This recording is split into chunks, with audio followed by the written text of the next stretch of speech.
صلی اللہ علیہ نبی علیہ صلی اللہ علیہ وسلم صلاۃ والسلام علیہ رسول اللہ صلی اللہ تعالی علیہ وسلم۔ اس سے پہلے درس میں چھینک اور جماہی کا بیان ہوا تھا۔ کس کا بیان ہوا تھا؟ چھینک آئے تو کیا پڑھنا چاہیے؟ آواز سے بولیے ہاں، اور سننے والا کیا کہے گا؟ یرحمک اللہ۔ کیا کہے گا؟ یرحمک اللہ، یرحمک اللہ۔ ٹھیک ہے، جو سنے کیا کہیں گے وہ؟ یا کو کھینچنا نہیں بیٹا، یرحمک اللہ۔ ٹھیک ہے، جماہی جب آئے تو کیا کرنا چاہیے؟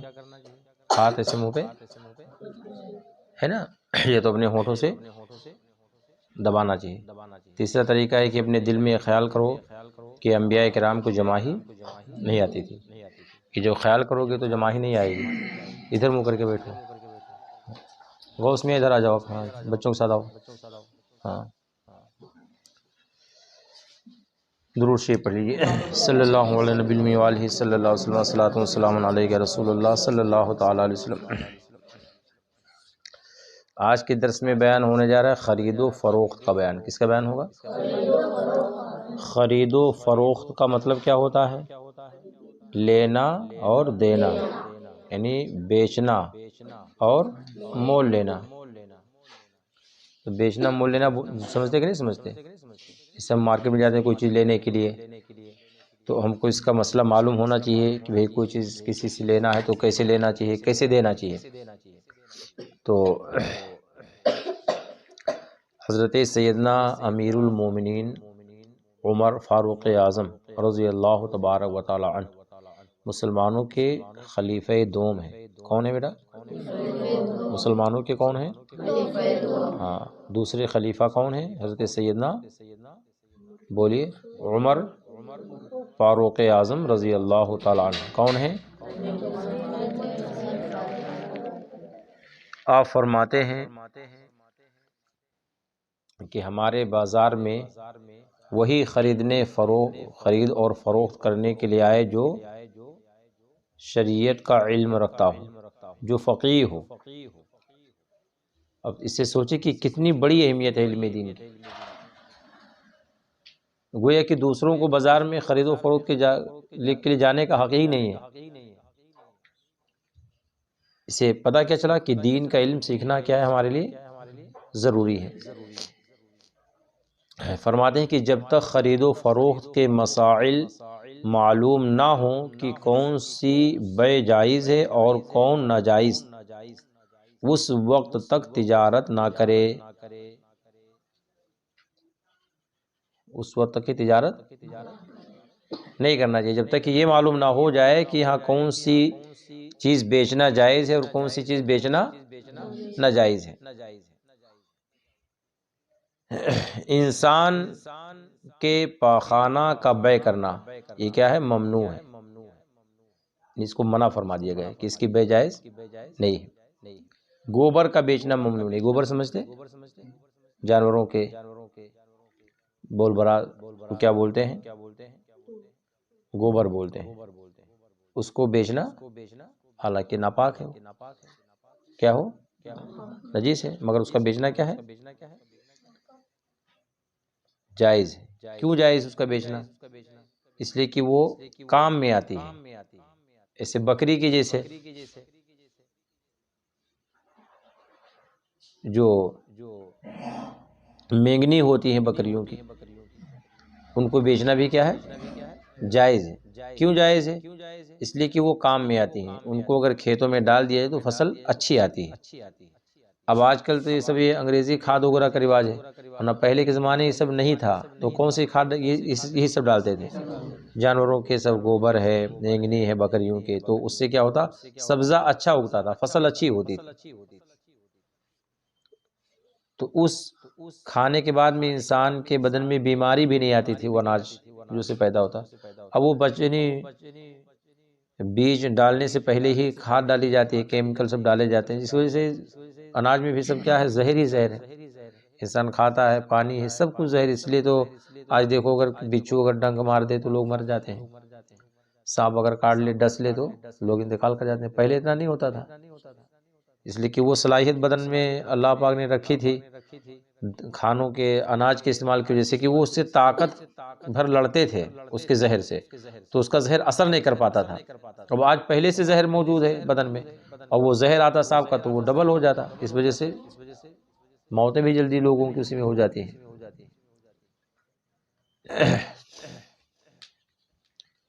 یہ معلوم ہے کہ یہ شخص فلاں کی کنیز ہے اور دوسرا شخص اسے بیچ رہا ہے، یہ بائع کہتا ہے کہ اس نے مجھے بیع کا وکیل کیا ہے، یا میں نے خرید لی ہے، یا اس نے مجھے ہبہ کر دی، تو اس کا خریدنا جائز ہے، جبکہ وہ شخص سکا ہو۔ یہ غالب گمان یہ ہو کہ سچ کہتا ہے، اگر غالب گمان ہے کہ وہ اس خبر میں جھوٹا ہے تو اس کے لیے ایسا کرنا جائز نہیں ہے۔ جو شخص چیز کو بیچ رہا ہے اس نے یہ نہیں بتایا کہ یہ چیز میرے پاس اس طرح آئی، اور مشتری کو معلوم ہے کہ یہ چیز فلاں کی ہے، تو جب تک معلوم نہ ہو جائے کہ چیز اس کو یوں ملی ہے اس سے نہ خریدے۔ جیسے موبائل مارکیٹ میں آپ گئے، سیکنڈ ہینڈ موبائل بیچتے ہیں، ٹھیک ہے، اب آپ کو معلوم ہے کہ یہ چوری کا سامان ہے، تو پتہ چل جاتا ہے کہ نہیں چل جاتا ہے، تو اس چیز کا لینا بھی جائز نہیں ہے، اور اگر شک ہو تو بھی نہ لیں جب تک کہ تحقیق نہ ہو جائے۔ وہی مسئلے کو بیان فرمایا کہ جو شخص جس چیز کو بیچ رہا ہے اس نے یہ نہیں بتایا کہ یہ چیز میرے پاس اس طرح آئی ہے، اور خریدنے والے کو معلوم ہے کہ یہ چیز فلاں کی ہے، تو جب تک معلوم نہ ہو جائے کہ یہ چیز اس کو یوں ملی ہے اسے نہ خریدے۔ خریدنے والے کو یہ نہیں معلوم کہ یہ چیز کسی دوسرے شخص کی ہے تو بیچنے والے سے خریدنا جائز ہے، خرید سکتا ہے کہ اس کے قبضے میں ہونا اس کی ملک کی دلیل ہے۔ جب نہیں معلوم ہے آپ کو، تو اگر معلوم ہے تو معلوم ہے کہ فلاں کا سامان ہے بیچ رہا ہے، تو جب تک کہ تحقیق نہ کریں جب تک کہ لینا اس کا جائز، ہاں، اور اس کا معارض پایا نہیں گیا، پھر اس کی کوئی وجہ نہیں کہ خواہ مخواہ دوسرے کی ملک کو توہم کیا جائے۔ ہاں، اگر وہ چیز ایسی ہے کہ اس جیسے شخص کی نہیں ہو سکتی، مثلا وہ چیز بیش قیمت ہے، یعنی بہت زیادہ قیمتی ہے، اور یہ شخص ایسا نہیں معلوم ہوتا کہ وہ اس کی ہوگی، ٹھیک ہے، یہ جاہل کے پاس کتاب ہے، جاہل ہے تو ظاہر بات ہے سوال ہوگا اس کے پاس کتاب کہاں سے آئی، جب وہ پڑھا لکھا نہیں ہے تو اس کے پاس کتاب کہاں سے آئی؟ تو اب یہ دیکھا جائے گا بھئی کہ اس کے باپ دادا میں کوئی عالم تھے کہ نہیں تھے، دیندار تھے کہ نہیں تھے، پڑھے لکھے لوگ تھے کہ نہیں تھے۔ اب اگر یہ ثابت ہوئے کہ ہاں اس کے دادا یا پردادا یا اس کے ابا عالم تھے یا پڑھے ہوئے تھے، تو یہ سمجھ کر بھئی کہ ان کے مرنے کے بعد اس کو کتاب ملی ہے، جاہل اگرچہ ہے مگر اس کے باپ دادا عالم تھے تو ان کی کتاب یہ ہوگی، سمجھ رہے ہیں؟ فرماتے ہیں یہ جاہل کے پاس کتاب ہے اور اس کے باپ دادا بھی عالم نہ تھے کہ اسے میراث میں ملی ہو، تو اس صورت میں اس کی خریداری سے بچنا چاہیے۔ باپ دادا بھی عالم نہیں تھے تو کتاب آئی کہاں سے؟ جی، اب فرض کیجئے کہ جیسے گنا بھی بک رہا تھا کہ نہیں بک رہا تھا، اب وہ گنا لا کر کے بیچ رہا ہے، تو کبھی کبھار یہ ہوتا ہے کہ اس کی تجارت ہے، یہ دوسری جگہوں سے لا کر کے پھر خرید کر کے بیچتا ہے۔ اب ایسا شخص کہ یہ کہیں خریدتا بھی نہیں ہے، کسی سے خرید کر، اور اس کے پاس زمین بھی نہیں ہے، تو گنا اس کے پاس میں آیا کہاں سے؟ یہ ہوگا کہ نہیں ہوگا؟ تو ایسی بے سے کیا ہونا چاہیے؟ بچنا چاہیے۔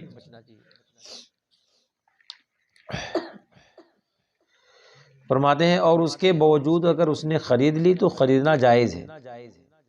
خریدنا کیا ہے؟ کیونکہ خریدار نے دلیل شرعی پر اعتماد کر کے خریدا ہے، یعنی قبضہ کو ملک کی دلیل قرار دیا ہے کہ جس کے قبضے میں مال ہے وہ گویا کہ اس کی وہ ملکیت ہے، اب وہ کس کا ہے اس سے نہیں بیچے، قبضے میں اس کے ہے تو اس کا قبضہ سمجھ کر اس کی ملکیت میں سمجھ کر کے اس نے لے لیا، تو خریدنا تو اس کا جائز ہے، مگر بچنا چاہیے اسے خریداری سے۔ کیا فرماتے ہیں؟ بچنا چاہیے۔ مشترک چیز میں جو اس کا حصہ ہے اسے نہ بیچے جب تک شریک کو مطلع نہ کر دے۔ تو سمجھ میں آیا مسئلہ؟ کچھ سنے کیا؟ نہیں سنا ابھی جو ابھی بیان کیا ہوں آپ کو سنے عبد الحمید بھائی کیا مطلب ہے؟ نہیں ابھی جو مسئلہ بیان کیا ہوں مشترک چیز پھر سے سنیں فرماتے کہ مشترک چیز میں جو اس کا حصہ ہے اسے نہ بیچے جب تک شریک کو مطلع نہ کر دے. سمجھے اس کو جی؟ مشترک سمجھتے پارٹنرشپ سمجھتے جی؟ کس کو بولتے پارٹنرشپ؟ ہاں بولو بیٹا لو پارٹنرشپ کس کو بولتے بھائی؟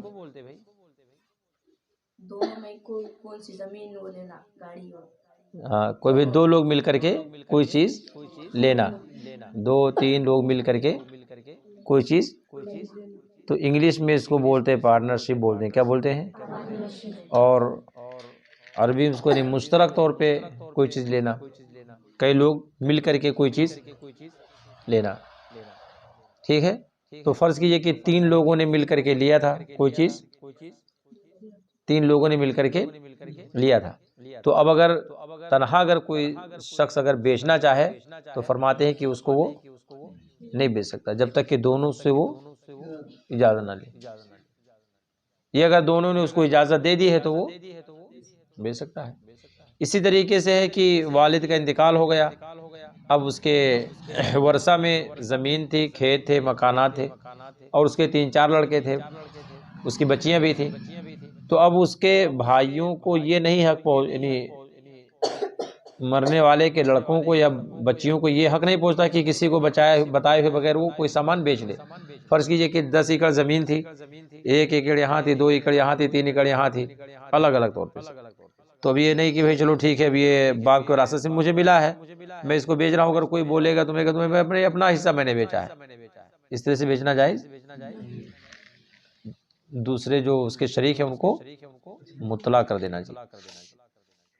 اگر وہ شریک خرید لے تو اچھا یہ بھی ہے کہ سب سے پہلا حق ان شریکوں کا ہوگا جو 3-4 لوگ ساتھ میں ہیں، ہو سکتا ہے کہ وہی خرید لے، ہو سکتا ہے کہ اب اگر وہ خریدار بنتا ہے تو شریعت کی طرف سے اس کو حق حاصل ہے کہ پہلے آپ اس کو بیچیے، پہلے آپ ہاں ایسے جیسے آپ کا جیسے مکان بنا ہوا ایوب بھائی کا، اب اس کے بغل میں اگر کوئی زمین بک رہی ہے تو اب سب سے پہلا حق ان کا ہے.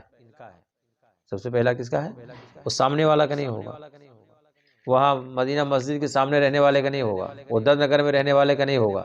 سب سے پہلا کس کا ہے؟ بیچنے میں تو کوئی بھی خرید سکتا، مگر شریعت کی جانب سے جو شریعت نے حق دیا ہے وہ پڑوس کا ہے، جو اس کے بازو میں ہے. اس کو حق شفا بولتے ہیں. کیا بولتے ہیں؟ شریعت میں اگر وہ دعویٰ کر دے، شریعت کے مطابق اگر وہ دعویٰ کر دے تو پھر شریعت یہی فیصلہ کرے گی کہ پہلے پڑوسی کو دو پھر بعد میں دوسرے کو دو. یہاں بھی وہی مسئلہ بیان ہو جاتا کہ شریک مشترک تھے کئی لوگ ایک چیز میں، ایک زمین میں فرض کرو کہ کئی لوگ اس کے اندر شریک تھے، 3 لوگ 4 لوگ، اب ایک اپنا حصہ بیچنا چاہتا ہے تو فرما دے کہ وہ تینوں کو مطلع کر دے کہ بھئی اگر تم میں سے کوئی لینا چاہے تو آپ ہی لے لو. ٹھیک ہے، ہاں جب وہ نہ اس کے خریدار ٹھہرے تو دوسروں سے بیچ سکتا ہے. وہ اسی کو بہر فرما دے کہ اگر وہ شریک خرید لے تو اچھا ہے، ورنہ جس کے ہاتھ چاہے بیچ ڈالے. اس کا مطلب یہ ہے کہ شریک کو مطلع کرنا مستحب ہے. شریک کو مطلع کرنا کیا ہے؟ اور بغیر مطلع کیے یعنی بغیر بتائے ہوئے بیچ دیا تو مکروہ ہے. یہ مطلب نہیں کہ بغیر اطلاع بیع ہی نہیں جائز ہے، جائز کی بات نہیں، بیچنا کیا ہے؟ مکروہ. اگر بازار والے ایسے لوگوں سے مال خریدتے ہیں جن کا غالب مال حرام ہے، جیسے بھنگار ہے نا، اس میں زیادہ لوگ لا کر کے مال بیچتے ہیں، ہے نا، اس کے علاوہ اور کوئی چیز ہے، اس کے علاوہ بہت ساری چیز، مگر اس کے اندر زیادہ ہوتا بھی کسی کے گھر ہو سکتا ہے کسی گھر کا چرا کر لا کر بیچ رہا ہو، گیا ہو دیکھا ہو کہ کوئی نہ ہو تو اٹھا لیا آرام سے لا کر بیچ دیا بنگار میں. تو فرماتے ہیں کہ اگر بازار والے ایسے لوگوں سے مال خریدتے ہیں جن کا غالب مال حرام ہے اور ان میں سود اور عقود فاسدہ جاری ہیں، ان سے خریدنے میں 3 صورتیں ہیں. کتنی صورتیں ہوں گی؟ 3 صورتیں. نمبر ایک، جس چیز کے متعلق گمان غالب یہ ہے کہ ظلم کے طور پر کسی کی چیز بازار میں لا کر بیچ گیا، ایسی چیز خریدی نہ جائے۔ زبردستی اٹھایا، صحیح حساب سے لے لیا، جا کر بیچ دیا، تو فرماتے ایسی چیز نہ لی جائے۔ دوسری صورت یہ ہے کہ مال حرام بعینہ موجود ہے مگر مال حلال میں اس طرح مل گیا کہ جدا کرنا ناممکن ہے۔ حلال مال بھی ہے اور حرام بھی ہے، دو طریقے سے، حلال اور، مگر اب حلال مال میں حرام اس طرح سے مل گیا کہ اس کو جدا الگ نہیں کر سکتے، الگ کرنا ممکن نہیں۔ فرماتے اس طرح مل جانے سے اس کی ملک ہو گئی، مگر اس کو بھی خریدنا نہ چاہیے، اس کو بھی خریدنا جب تک کہ بیچنے والا اس مالک کو عوض دے کر راضی نہ کر لے، اور اگر خرید ہی لی تو خریدنے والے کی ملک ہو جائے گی اور کراہت رہے گی، یعنی مکروہ رہے گا، وہ کیا رہے گا۔ اور تیسری صورت یہ ہے کہ معلوم ہے کہ جس کو غصب کیا تھا یہ چوری وغیرہ کا مال تھا، وہ بعینہ باقی نہ رہا، تو دکاندار سے چیز خریدنی جائز ہے۔ جب معلوم نہ ہو، یہ معلوم ہے کہ ہاں یہاں لا کر کے بیچ گیا ہے، مگر یہی چیز ہے یہ نہیں پتا ہے تو لے سکتے ہیں۔ اگر معلوم ہے کہ ہاں یہی چیز بعینہ وہی چیز موجود ہے اور کو معلوم ہے تو اس کو نہیں لینا چاہیے، اس چیز کو نہیں خریدنا چاہیے۔ سمجھ گئے؟ تاجر اپنی تجارت میں اس طرح مشغول نہ ہو کہ فرائض فوت ہو جائیں۔ سن رہے ہیں؟ بہت سارے لوگ بول دیتے ہیں کہ جی حضور وقت ملتا ہے تو پڑھ لیتا ہوں نماز۔ کیا بولتے ہیں؟ جب ان سے ملاقات ہوتی ہے سمجھائیے، کہتے ہیں حضرت پڑھ لیتا ہوں، وقت ملتا ہے تو پڑھ لیتا ہوں، جب وقت ملتا ہے۔ کیا بولتے ہیں محسن بھائی؟ کون سے جملے بولتے ہیں؟ جیسے جیسے وقت ملتا ہے پڑھ لیتا ہوں، کیا بولتے ہیں بادشاہ بھائی؟ جو لوگ تجارت مین ہوتے ہیں، ہاں نہیں وہ گراہک نہیں، جب ان کو سمجھائے تو بولتے ہیں کہ حضرت پڑھتا ہوں مگر جب ٹائم ملتا ہے تو پڑھ لیتا ہوں۔ اب وہ یہ نہیں کہتے ہیں کہ ہاں کنٹینیو نہیں پڑھتا ہوں، وہ بولتے ہیں کہ جب وقت پڑھتا ہے تو پڑھ لیتا ہوں۔ تو اس میں دیکھو حضرت کیا فرماتے ہیں کہ تاجر اپنی تجارت میں اس طرح مشغول نہ ہو کہ فرائض فوت ہو جائیں، بلکہ جب نماز کا وقت آ جائے تو تجارت چھوڑ کر نماز کو چلا جائے۔ کیا فرماتے ہیں؟ نماز کا وقت آ جائے تو سنے بھائی مرتضیٰ، ہاں جب وقت ہو جائے تو کوئی بچے بول دیتے ہیں کہ حضرت گراہک بہت ہے اس وجہ سے نہیں آ پایا، یا دکان میں اکیلے تھا کوئی نہیں تھا اس وجہ سے نہیں آ پایا، ایسا بول دیں گے نہیں بولے صحیح صاحب؟ تو کیا فرماتے ہیں حضرت؟ فرماتے ہیں دیکھو بلکہ جب نماز کا وقت آ جائے تو تجارت چھوڑ کر نماز کو چلا جائے۔ آپ لوگ سمجھ رہے ہیں کہ نہیں سمجھ رہے ہیں؟ سمجھ رہے ہو شہباز؟ کیا سمجھ رہے ہو؟ کیا سمجھ رہے ہو بھائی ریحان رضا؟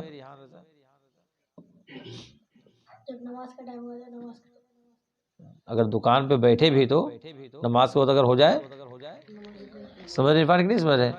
نہیں بولے کہ نہیں حضرت پپا نہیں تھے، دکان پہ کوئی نہیں تھا اس لیے نہیں آیا تھا، ایسا بہانہ شریعت میں نہیں ہے۔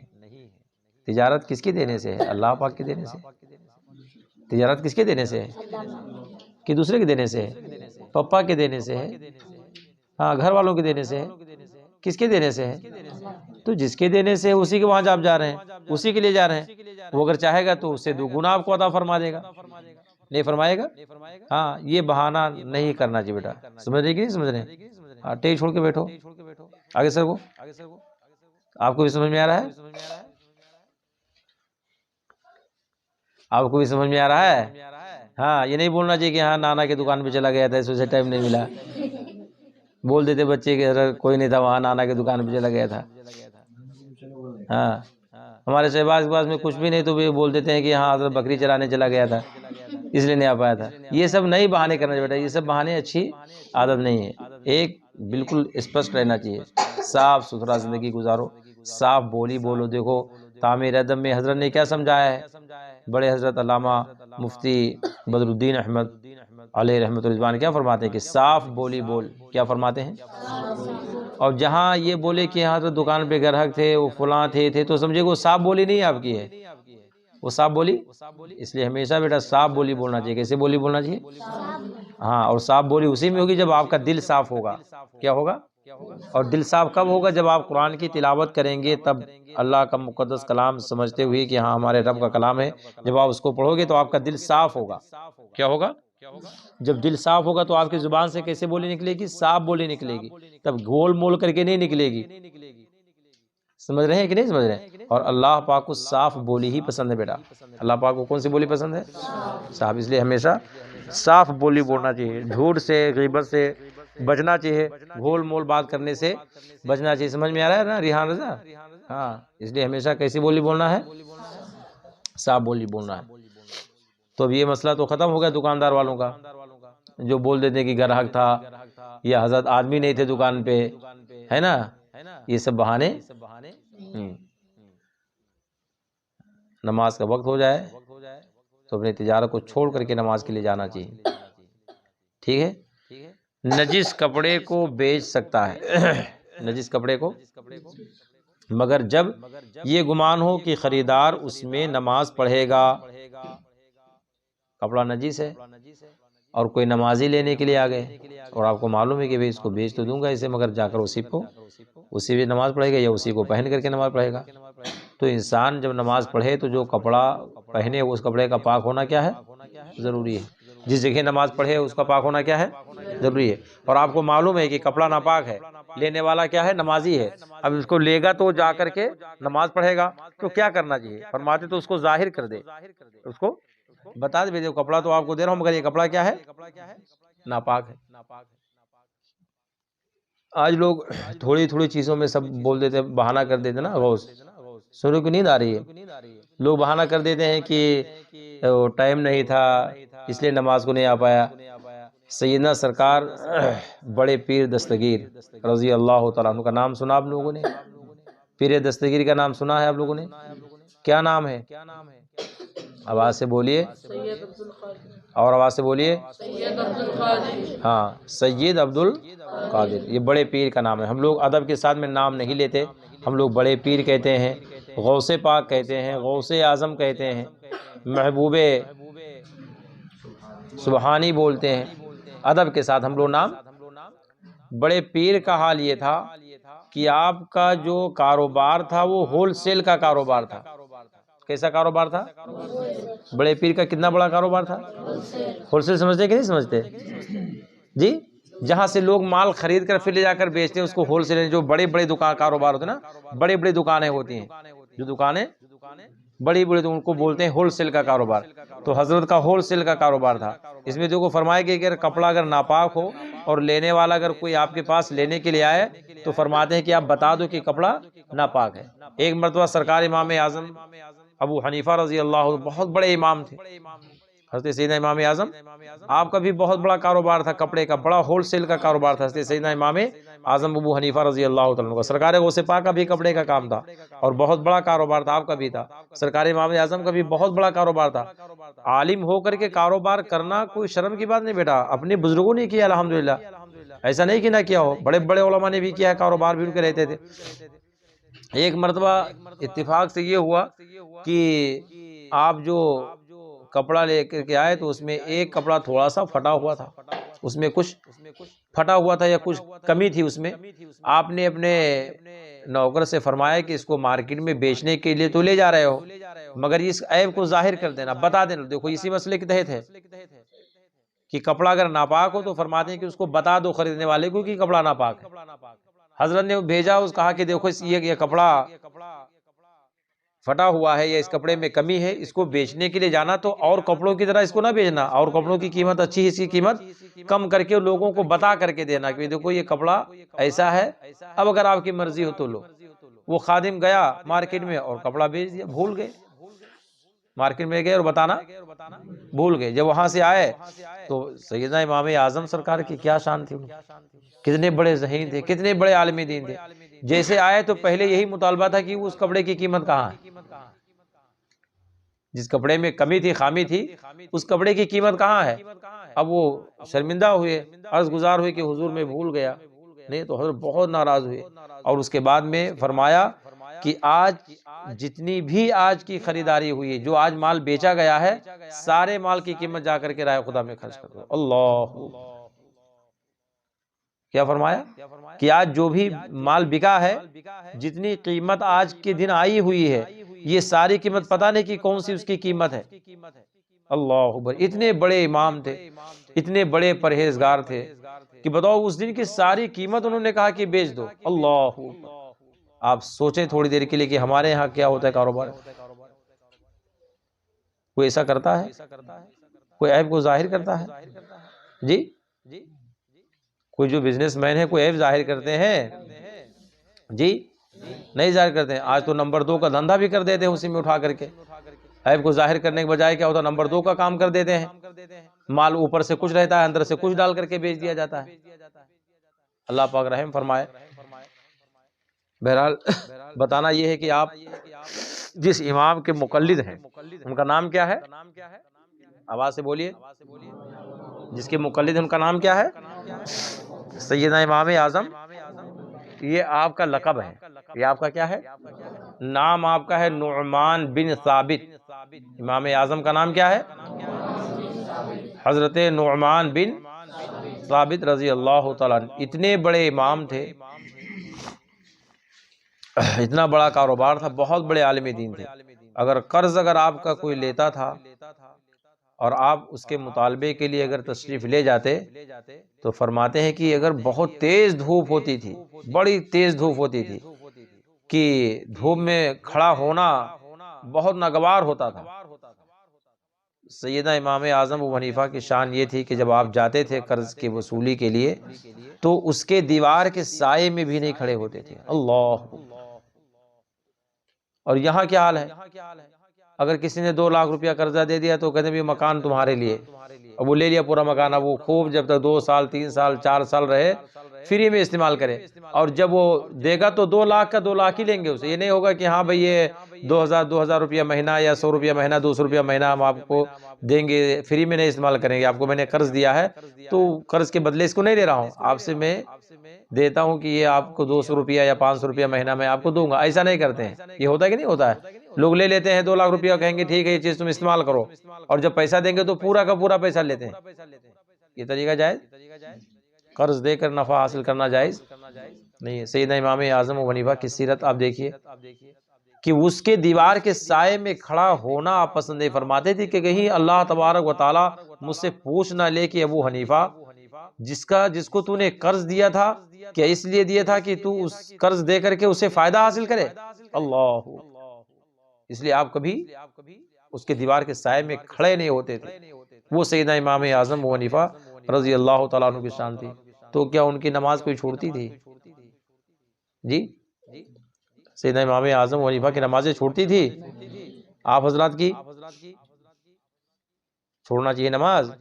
نہیں چھوڑنا چاہیے۔ آپ بہت بڑے امام کے ماننے والے ہو، بہت بڑے عالم دین تھے، اور آپ کے بہت بڑے خیر خواہ تھے۔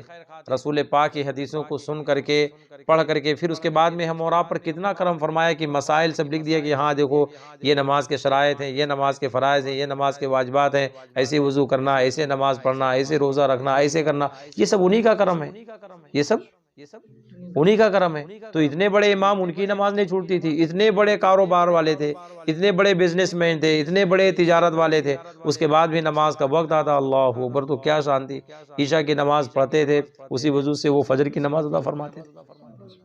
غوث پاک کی شان کی 40 سال تک عشاء کے وضو سے وہ فجر کی نماز ادا فرماتے ہیں۔ اتنے بڑے عالم دین، اتنے بڑے اللہ والے تھے، اتنا بڑا کاروبار، جب بھی کچھ ایسا نہیں کہیں میں پڑھنے کو آپ کو ملے گا کہ انہوں نے کوئی نماز چھوڑ دی ہو یا جماعت ترک کر دیا ہو۔ اللہ، آپ بھی انہی کے غلام ہو، نمازوں کی پابندی کرو، اللہ پاک اس کے ذریعے سے آپ کے چہرے میں نکھار پیدا فرماتا ہے، آپ کے کاروبار میں اللہ پاک برکتیں عطا فرماتا ہے۔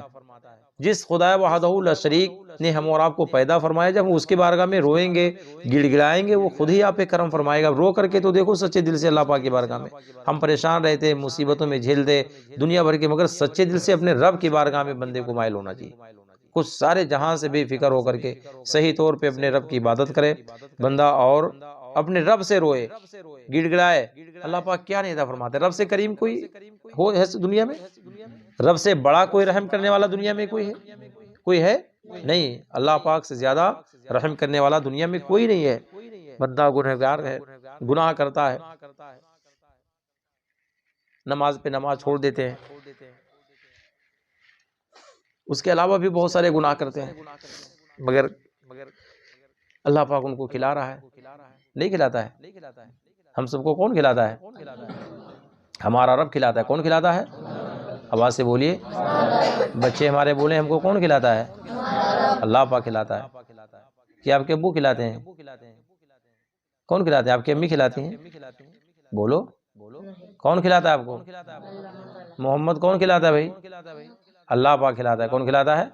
ہاں، ہمارا اللہ کھلاتا ہے، ہمارا رب ہمیں کھلاتا ہے۔ تو ہمیں اپنے رب کی عبادت کرنی چاہیے، اپنے رب کی بارگاہ میں سجدہ کرنا چاہیے، پھر ہم کو ہاتھ اٹھا کر اپنے رب ہی سے مانگنا چاہیے کہ اللہ تو مجھے عطا فرما دے، میرے ابو کو عطا فرما دے، میری امی کو عطا فرما دے، میرے ابو کو خوشحال کر دے، میری امی کو خوشحال کر دے، میرے گھر سے پریشانیوں کو دور فرما دے۔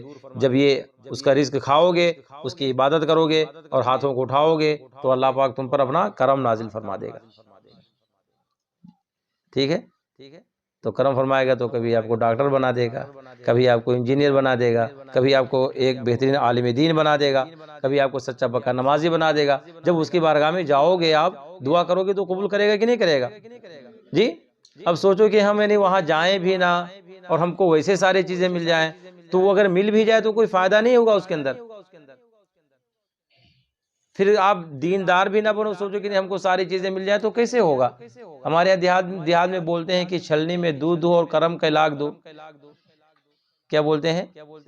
چھلنی میں دودھ دو اور کرم کے لاکھ دو بولتے ہیں، یہ مقولہ ہے۔ اس کا مطلب یہ ہے کہ چھلنی جانتے کہ نہیں جانتے؟ جس میں آٹا گولا چھانتے کہ نہیں جانتے؟ اب وہ آٹا کی چھلنی لے کر اور بھینس یا گائے کے پاس آپ جائیے اور اس کا دودھ اس میں نکالیے تو رکے گا اس میں؟ اب بول دو کہ میں دودھ تو نکال رہا ہوں مگر رکتا ہی نہیں ہے، تو یہ کیا؟ یہ کوئی بات ہوئی کیا؟ جی، یہ کوئی بات ہوئی آپ کی کہ ہاں ہم دودھ بھی نکالیں؟ ارے بھائی، کم سے کم وہ برتن تو ہونا چاہیے ویسے نکالنے کے لیے، دودھ جمع کرنے کے لیے ہونا بھی چاہیے۔ اللہ پاک خالق ہے، اللہ پاک رزاق ہے، اللہ پاک رحیم ہے، اللہ پاک کریم ہے، مگر اس کے رحم کا طلبگار بھی تو ہونا چاہیے کوئی نا، اس کے کرم کا کوئی طلبگار بھی تو اسے ہونا چاہیے۔ اللہ پاک رزاق ہے، رزق آپ کو دیتا ہے، تو کم سے کم اس رزق کا ادب و احترام بھی تو کرنے والا ہونا چاہیے۔ جی، کیسے کہ آپ کو روزانہ رزق دیتا ہے اور آپ پتہ چلے خوب آرام سے کھائیے، ٹھاٹ جا کر کے سوئیے اور کھانا جو بچ جائے اٹھا کر نالی میں پھینک دیجئے، تو یہ اس کے رزق کی توہین ہے، شکر گزاری نہیں ہے۔ شکر یہ کرنا چاہیے کہ جیسے کھانا آپ کے سامنے آئے آپ بسم اللہ شریف پڑھو، اللہ پاک کا نام لو، کھانا ختم ہو تو الحمدللہ رب العالمین کو اپنے رب کا شکر ادا کرو، پھر دیکھو اللہ پاک کتنا کرم تم پر فرماتا ہے۔ جی، ہوگا کہ نہیں ہوگا؟ تو ہم لوگ بزرگان دین کے ماننے والے ہیں۔ کس کے ماننے والے ہیں؟ ہمارے بزرگوں نے سب کچھ کر کے اپنا کاروبار بھی کیا، دوست و احباب سے بھی ملے، مدد کرنے والوں کی مدد بھی کیا، مگر نماز کا وقت ہوا تو نماز کے لیے بہانہ۔ آواز سے بولو، اور آواز سے بولیے، اور آواز سے بولیے۔ نماز کے لیے بہانہ، تو ہم اور آپ کو نماز کے لیے بہانہ کرنا چاہیے؟ یہ بولنا چاہیے کہ حضرت اسکول سے دیر میں آیا تھا، وہ ہوم ورک آج بہت زیادہ تھا۔ حضرت پوچھیں کہ بیٹا کیوں ظہر پڑھی، آج مغرب پڑھے تھے؟ تو کیا بولتے ہیں بچے ہمارے؟ حضرت ہوم ورک زیادہ تھا۔ یہ بہانہ چاہیے؟ آواز سے بولو، یہ بہانہ چاہیے؟ آج یہ بہانہ اگر تلاش کرو گے، ننھی سی عمر ہے، اب جب بڑے ہو جائیں گے تب کیا سوچیں گے آپ؟ آج چھوٹا بہانہ ہے اور بڑے ہوں گے تو بڑا بہانہ ہوگا، جب بوڑھے ہوں گے تو نہ جانے کتنے بہانے ہوں گے، اور جب بالکل ایک دم وہ ہو جائیں گے کہ اب کچھ نہیں، تب کہاں جائیں؟ تب مسجد میں جائیں گے، جب بالکل اب کوئی آپ سے بات کرنے کے لیے گھر میں نہیں تیار، نہ پوتڑے بھی بات کرنے کے لیے تیار، نہ کوئی گھر میں تیار، تو کہاں جائیں گے آپ؟ ہاتھ میں ڈنڈا لیں گے اور کہاں جائیں گے؟ ٹیکتے مسجد میں۔ اب مسجد میں 10 منٹ پہلے پہنچ جائیں گے، اب جب 10 منٹ پہنچ جائیں گے تو دیکھیں گے گھڑی کہ دیکھو اگر 1 منٹ بھی اگر کم ہو تو آج بتاتا ہوں مؤذن صاحب کو، تب تاک میں لگیں گے کہ دیکھو 1 منٹ کم ہو تو بتا دو۔ اب مؤذن صاحب پہنچے، کہاں تھے حضرت؟ 1 منٹ لیٹ سے آ جائے تو وہ نہیں کرنا بیٹا، کہ بڑھاپے میں جا کر کے مسجد میں دیکھو امام صاحب مؤذن صاحب آئے ٹائم سے کہ نہیں آئے، وہ نہیں کرنا. اور یہ اسی وقت ہوگا جب آپ بچپن سے اپنے عادت کو صحیح ڈھالو گے، تب تو جوانی بھی آپ کی صحیح ہوگی، اور الحمدللہ پھر بڑھاپا تو آپ کا بہت اچھا ہوگا، اللہ پاک چاہے گا. اس لیے کہ بچپن سے جب آپ کی تعمیر ہو جائے گی تو جوانی کے بعد میں بڑھاپا آپ کا خود بخود اللہ پاک اپنے جانب سے آپ کو بہترین فرما دے گا انشاءاللہ تعالی.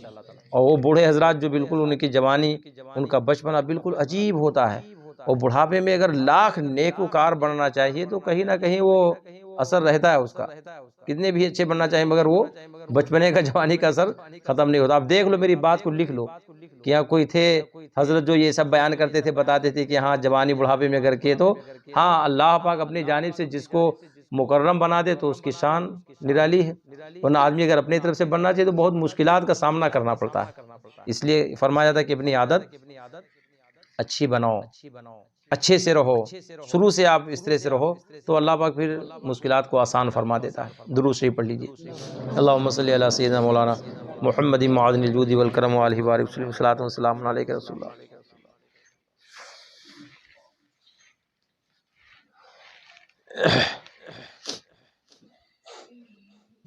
جتنے میں چیز خریدی، کیا مسئلہ بیان ہونے جا رہا ہے؟ جتنے میں ایک چیز خریدی، بیچنے والے کو اس سے کچھ زیادہ دیا، بیچنے والے کو، تو جب تک یہ نہ کہہ دے کہ یہ زیادتی تمہارے لیے حلال ہے یا یہ کہ میں نے تمہیں مالک کر دیا، اس زیادتی کو لینا جائز نہیں. اللہ،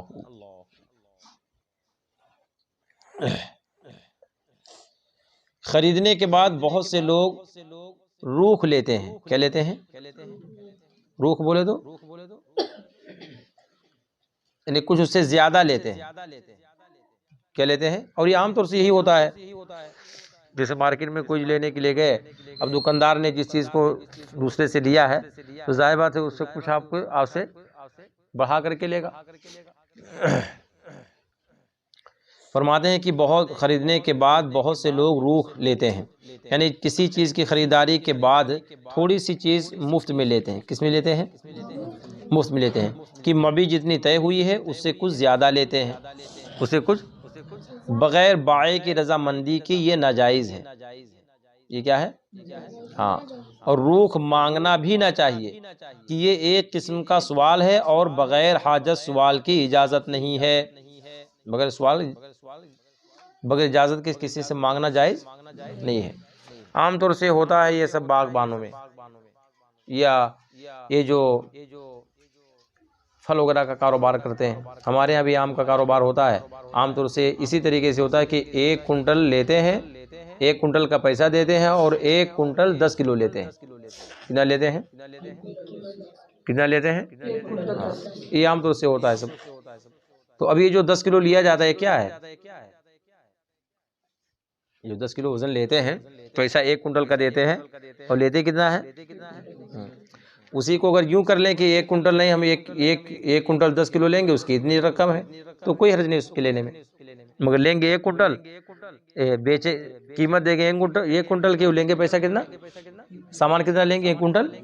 ہاں. تو فرماتے ہیں کہ اگر یہ بغیر بائع کی رضامندی کے تو یہ کیا ہے؟ ناجائز اور حرام ہے. مگر اب یہ بالکل عرفی ہی بن چکا ہے. یہ کیا بالکل عام ہو چکا ہے، یہ رائج ہے بالکل. یہاں بھی ایسے ہوتا ہے کیا صابر؟ ایسے ہوتا نا. ہاں. تو اس مسئلہ ہی الگ ہوگا. بائع اگر راضی تو ٹھیک ہے، ورنہ تو اجازت نہیں ہے. گوشت یا مچھلی یا پھل وغیرہ ایسی چیز جو جلد خراب ہو جانے والی ہے، کسی کے ہاتھ بیچی اور مشتری غائب ہو گیا. کسی کے ہاتھ بیچ دی اور مشتری کیا ہو گیا؟ خریدنے والا غائب ہو گیا، اور بیچنے والے کو اندیشہ ہے کہ اس کے انتظار میں چیز خراب ہو جائے گی. ایسی صورت میں اس کو دوسرے کے ہاتھ بیچ سکتا ہے، اور جس کو ایسا معلوم ہے وہ خرید سکتا ہے. اس کا بیچنا اور خریدنا دونوں کیا ہے؟ خراب ہونے کا اندیشہ ہے. تو مسئلہ، جو شخص بیمار ہے اس کا باپ یا بیٹا بغیر اس کی اجازت کے ایسی چیزیں خرید سکتا ہے جس کی مریض کو حاجت ہے، مثلا دوا وغیرہ. اس میں اجازت لینے کی ضرورت نہیں ہے. اچھے صاف گیہوں میں خاک دھول ملا کر بیچنا ناجائز ہے، اگرچہ وہاں ملانے کی عادت ہو۔ اللہ،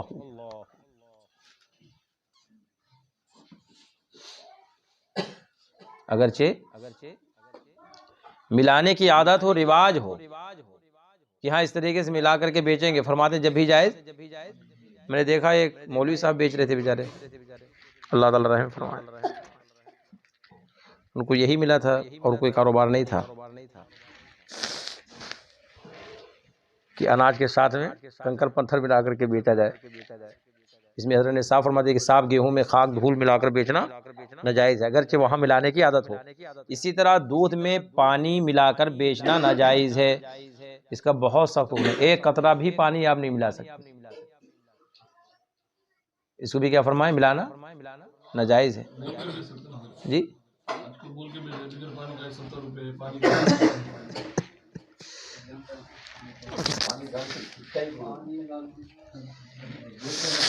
اس کا بیچنا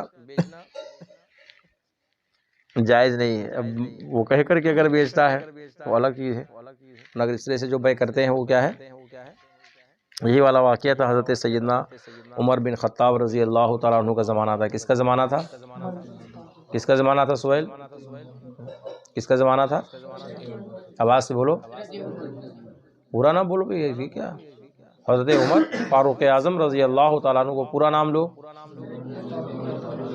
ہاں، آپ امیر المومنین تھے تو دن میں پورے خلافت کے کام کاج سب دیکھتے تھے، اور جب رات ہوتی تھی تو نکل کر کے گشت فرماتے تھے، گلیوں میں محلوں میں جاتے تھے، کوئی مسافر یا کوئی پریشان حال نہ آیا ہو ہمارے شہر میں۔ یہ شان تھی ان کی، یہ ان کی کیا تھی؟ شان تھی۔ ایک دن اتفاق سے آپ نکلے تو ایک گھر سے آواز آ رہی تھی، ایک عورت تھی، وہ اپنی بیٹی کو پکار کے اور کہہ رہی تھی کہ بیٹی دودھ میں پانی ملا دے۔ کیا کہہ رہی تھی؟ تو بیٹے نے کہا کہ امی، امیر المومنین کا حکم ہے کہ دودھ میں پانی ملا کر بیچنا ناجائز ہے، کوئی دودھ میں پانی ملا کر کے نہ بیچے، یہ امیر المومنین کا حکم ہے۔ تو اس نے کہا کہ امیر المومنین کا حکم ہے تو کیا امیر المومنین یہاں دیکھنے آ رہے ہیں؟ اللہ، کیا کہا انہوں نے؟ جی، تو بیٹے نے کہا کہ امیر المومنین نہیں دیکھ رہے مگر اللہ تعالیٰ تو دیکھ رہا ہے۔ کیا فرمایا؟ بڑا پیارا جواب دیا تھا۔ کیا جواب دیا تھا؟ کہ امیر المومنین نہیں دیکھ مگر اللہ تعالیٰ دیکھ رہا ہے۔ اس کی بات حضرت نے سنا، سننے کے بعد اپنے گھر تشریف لائے اور اپنے بیٹوں کو بلایا، اپنے بچوں کو بلایا اور فرمایا کہ فلاں گھر آپ نے پتہ لگایا تو پتہ چلا کہ وہ سب بیوہ ہیں، بچی یتیم ہے اور عورت کیا ہے؟ بیوہ ہے، اس کا کوئی پرسان حال نہیں، وہی دودھ بیچ کر کے اپنا وہ گزارا کرتے ہیں۔ تو حضرت نے اپنے بیٹوں سے فرمایا کہ کون ہے تم میں سے جو اس بچی کو نکاح کا پیغام پیش کرے؟ آپ دیکھیے ہمارے ہاں کیا دیکھیں کہ کون سا گھر ہے جہاں پہ ہنڈا زیادہ ملے گا، جہاں پہ جوڑے کی رقم زیادہ ملے گی، جہاں ہمارے مہمانوں کی بڑی آؤ بھگت کریں گے، جو بڑے اچھے فنکشن ہال میں جا کر کے شادی کریں گے۔ چھوٹے فنکشن ہال میں شادی ہوگی نہیں، ٹینٹ میں لگا کر کے شادی ہوگی نہیں، عزت گھٹ جائے گی، شان گھٹ جائے گی۔ تو کہاں تلاش کریں گے؟ بڑے بڑے فنکشن ہال۔ حضرت نے جب اپنی خواہش کا اظہار فرمایا تو یہ بھی ارشاد فرمایا کہ جاؤ تم میں سے کون ہے جو فلاں گھر جا کر کے اور اس بیٹی کو اپنے نکاح کا پیغام دے، اس لیے کہ میں دیکھ رہا ہوں کہ اس کے نسل میں ایک ایسا بچہ پیدا ہوگا جو میری عدالت کو قائم فرمائے گا۔ فرماتے ہیں حضرت عاص تھے، عمرو بن عاص، نام نہیں یاد رہا، ابو سہمہ یا کچھ نام ہے ذہن میں نہیں آ رہا اس وقت۔ ان کے صاحبزادے کھڑے ہوئے، انہوں نے کہا کہ ابا حضور میں ان کے ساتھ نکاح کروں گا، میں تو حضرت بہت خوش ہوئے، نکاح ہو گیا۔ تو اللہ پاک نے کافی دنوں کے بعد میں، کافی سال کے بعد حضرت سیدنا عمر بن عبدالعزیز کو اسی بچی کے بطن سے پیدا فرمایا، اسی بچی کے نسل سے حضرت سیدنا عمر بن عبدالعزیز کو پیدا فرمایا۔ جن کے بارے میں علماء فرماتے ہیں کہ وہ ثانی عمر تھے۔ کون تھے؟ جیسے سیدنا عمر رضی اللہ تعالیٰ عنہ نے خلافت کے نظام کو قائم فرمایا تھا، بالکل انہی کے نہج پہ انہوں نے خلافت کی امور انجام دی، اور ایک مثال قائم فرما دیا سیدنا عمر فاروق اعظم کی تاریخ کو زندہ فرما دیا۔ اس لیے خلفائے راشدین میں 5 تک، سیدنا امام حسن 4 یار اور سیدنا امام حسن کو لے کر کے 5، اور حضرت عمر بن عبدالعزیز کو لے کر کے 6، اور آخری زمانے میں حضرت سیدنا امام مہدی، ان کو لے کر کے 7 خلفائے راشدین ہیں۔ کتنے ہیں؟ 7 خلفائے راشدین۔ ان کی خلافت کو حالانکہ کئی سال کے بعد میں خلافت ہوئی، کئی سال کے بعد میں یہ خلافت ان کو ملی، اس کے باوجود بھی آپ کو خلیفہ شمار کیا جاتا ہے، خلفائے راشدین میں آپ کا شمار آتا ہے۔ بہت نیک تھے۔ تو دیکھیں جو دیندار ہوتے ہیں اللہ پاک ان کے گھروں میں کوئی نہ کوئی نہیں اس میں، تو ان کے آنے والی نسلوں میں کسی نہ کسی کو اللہ پاک پیدا فرما دیتا ہے۔ اس لیے انسان کو نیک بننا چاہیے، گناہوں سے دور رہنا چاہیے۔ جس جگہ بازار میں روٹی گوشت کا نرخ مقرر ہے کہ اس حساب سے فروخت ہوتی ہے، کسی نے خریدی، بائع نے کم دی، مگر خریدار کو اس وقت یہ معلوم نہیں ہوا کہ کم ہے، بعد کو معلوم ہوا تو جو کچھ کمی ہے وصول کر سکتا ہے، جبکہ مشتری کو بھی نرخ معلوم ہے، اور اگر خریدار پردیسی ہے، وہاں کا نہیں ہے، تو روٹی میں جو کمی ہے وصول کر سکتا ہے، گوشت میں جو کمی ہے وصول نہیں کر سکتا، کیونکہ روٹی کا نرخ قریب سب شہروں میں یکساں ہوتا ہے، اور گوشت میں یہ بات نہیں ہوتی ہے۔ یہ فرماتے ہیں کہ جن شہروں میں گوشت وغیرہ، پہلے جیسے بہت سارے جگہوں میں ہوٹل وغیرہ ہوتا ہے، روٹیاں بیچی جاتی ہیں، گوشت وغیرہ بیچے جاتے ہیں، تو جو حساب سے وہاں گوشت وغیرہ روٹی کا گوشت کا جو نرخ یعنی جو بھاؤ قیمت اس کی جو مقرر ہے، اسی اعتبار سے بیچنا۔ اگر اس کے اعتبار سے اگر کسی نے خریدی کی ہوئی چیز کو بائع سے زیادہ کم میں بیچ دی، تو اب جو چیز کم پڑی ہے اس کو بعد میں جا کر اسے وصول کر سکتا ہے۔ لوہے پیتل وغیرہ کی انگوٹھی جس کا پہننا مرد عورت دونوں کے لیے ناجائز ہے۔ سمجھ میں آ رہا ہے؟ کس چیز کی بھائی؟ لوہے پیتل وغیرہ کی۔ اب لوہے پیتل سے مراد یعنی جو بھی اور بھی رانگا ہے، اور بھی دھات کی قسمیں ہیں چاندی سونے کے علاوہ، فرماتے ہیں کہ مرد عورت دونوں کے لیے ناجائز ہے، دونوں کے لیے، ہاں، اس کا بیچنا مکروہ ہے۔ بہت سارے لوگ کاروبار کرتے ہیں، اس کا نہیں کرتے ہیں، اس کا بیچنا کیا ہے؟ مکروہ ہے۔ اسی طرح افیون وغیرہ جس کا کھانا ناجائز ہے، ایسوں کے ہاتھ فروخت کرنا جو کھاتے ہوں ناجائز ہے، کہ اس میں گناہ پر اعانت ہے، اس پر گناہ پر کیا ہے؟ ہاں، اسی طریقے سے شراب وغیرہ کیا ہے؟ میں نے سنا کہ نائے گاؤں میں کچھ مسلمان کیا کہتے ہیں شراب کے وہ بنوائے ہوئے لائسنس، استغفر اللہ، معاذ اللہ، ہے ایسا؟ جی یہ حال ہے، بتاؤ، یہاں تک کہ انسان گر چکا، مسلمان یہاں تک کہ گر چکا، جو چیز جس کی حرمت نص قطعی سے ثابت ہے، قرآن سے صراحت کے ساتھ ثابت ہے، بتاؤ وہ چیز کر رہے مسلمان۔ پھر ظاہر بات ہے کہ نسلوں میں کہاں تبدیلی کیسے آئے گی؟ جب حرام پہ یعنی حرام پہ پوری سب پرورش ہوگی، حرام چیز جب بدن میں جائے گی تو کیا حال ہوگا اس کا؟ جی، اور جو لائسنس دلواتے ہیں ان کا حال کیا ہوگا؟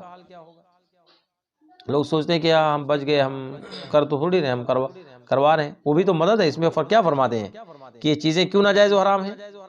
فرماتے ہیں اس لیے کہ اس میں گناہ پہ مدد کرنا ہے، کیا ہے؟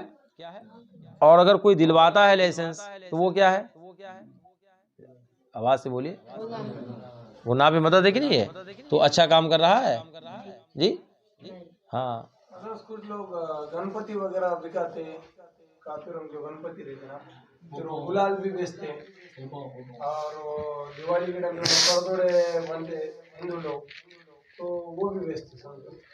دیکھیے جو چیزیں شریعت میں ناجائز ہیں ان کا بیچنا جائز نہیں ہے، اس کا جواب سرکار تاج الشریعہ علیہ رحمۃ الرضوان نے بھی عطا فرمایا ہے۔ ایسی چیزوں کا بیچنا مسلمانوں کے لیے جائز نہیں ہے، جو چیز جائز ہے اسی کو بیچنا، اسی کو خریدنا جائز ہے، اور جو چیزیں جائز نہیں اس کو بیچنا، اس کو خریدنا بھی جائز اس لیے کہ وہی ایک طریقے سے گناہ پہ کیا ہے؟ مدد ہے، ٹھیک ہے۔ مگر کیا کہا جائے، سب سے اہم چیز یہ ہے کہ مسائل معلوم نہیں ہے، دین کا علم نہیں ہے، اور دین کا علم نہیں ہے تو اب وہ سیکھنا نہیں چاہتے۔ اب اتنا بڑا نائے گاؤں اپنا ازہری محلہ ہی اتنا بڑا ہے کہ اگر خالی تھوڑی موڑی اگل بغل کے لوگ آ جائیں نا تو ایوبی کے گھر میں جگہ نہیں ملے گی یہاں بیٹھنے کی، مگر دیکھیں کیا پوزیشن رہتی ہے۔ بس اللہ رحم فرمائے، خیر فرمائے، آپ لوگ آتے ہیں، میں شکریہ ادا کرتا ہوں آپ لوگوں کے کہ آپ لوگ تشریف لاتے ہیں، اللہ پاک جزائے خیر عطا فرمائے آپ لوگوں کو۔ اپنے زمانے میں کسی کے پاس میں وقت نہیں کہ ہم دین کی بات سنیں، سننا لوگ نہیں گوارا کرتے ہیں۔ اب دیکھیے حال مسجدوں میں، دیکھیے لوگوں کی آمد کب ہوتی ہے، یہ جو 2-4 منٹ کبھی زیادہ ہو جاتا ہے، اس کی وجہ یہی رہتی ہے کہ چلو ہو سکتا ہے 2-4 بات لوگوں کے ذہن میں آ جائے، اس لیے کبھی کبھار تاخیر ہوتی ہے، 2-4-5 منٹ کی تاخیر ہو جاتی ہے۔ اس لیے کہ عام طور سے آپ دیکھیں مسجد آپ کی بھری 25 اور 30 کے بیچ ہی میں مسجد بھرتی ہے، عام طور سے آپ دیکھ لیجیے، شروع سمجھائے وہی 1 سب 1.5 سب 2 سب بہت زیادہ ہو گئے، اور یہ کب تک رہے گا؟ 15 سے 20 منٹ کے اندر یہی پوزیشن رہتی ہے، اور 25 ہوں گے یا 30 ہوں گے تو مسجد کے خالی پیچھے کی طرف لوگ نظر آتے ہیں کہ آپ مسجد بھر رہی ہے۔ یہ حال رہتا ہے اپنے لوگ کہ وہ سننا ہی نہیں چاہتے ہیں، اور پورا پہلے ہی سے ذہن بنا کے آتے ہیں کہ ہم کو کوئی چیز ہم کو نہیں سننی، ہم جائیں خالی نماز پڑھیں گے۔ وہی ہوتا ہے، آدمی مسلمان کہاں سے ترقی کرے گا، کیسے وہ سمجھے گا، نہ تو دین سیکھ سکے، نہ اب وقت ہے کہ ہم کم سے کم مسائل سیکھ لیں، تو کیا حال ہوتا ہے؟ بس اللہ تعالیٰ خیر فرمائے۔ فرماتے ہیں مسلمان کا کافر پر دین ہے، مسلمان کا کافر پر دین کا معنی قرض، دین کا معنی ہاں، مسلمان کا دین قرض کس پر ہے؟ کافر پر ہے۔ اس نے شراب بیچ کر اس کے قیمت سے دین ادا کیا، کافر نے کیا بیچی؟ شراب، شراب بیچ کر کے کیا ادا کر رہا ہے؟ مسلم کا قرض ادا کر رہا ہے، تو کیا حکم ہے؟ فرماتے ہیں کہ مسلم کے علم میں ہے کہ یہ روپیہ شراب کا ہے، یہ روپیہ ٹھیک ہے،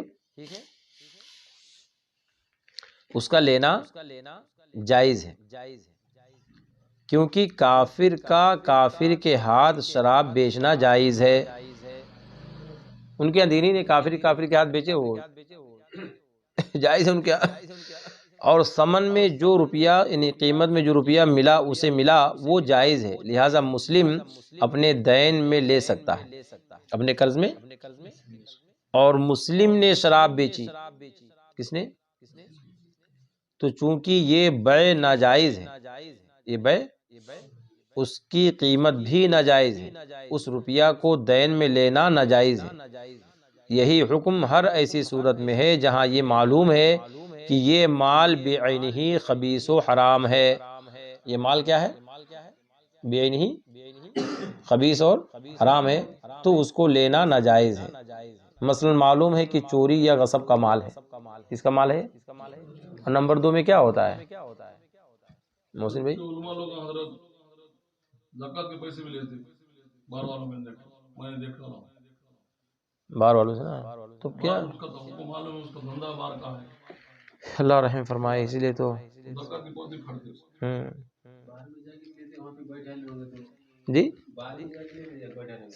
باہر میں جا کر لیتے، اتنی شرم نہیں آتی ان کو مولویوں کو، افسوس ہے، افسوس ہے، استغفر اللہ، شراب خانے میں جا کر کے رسید کاٹتے ہیں، معاذ اللہ رب العالمین۔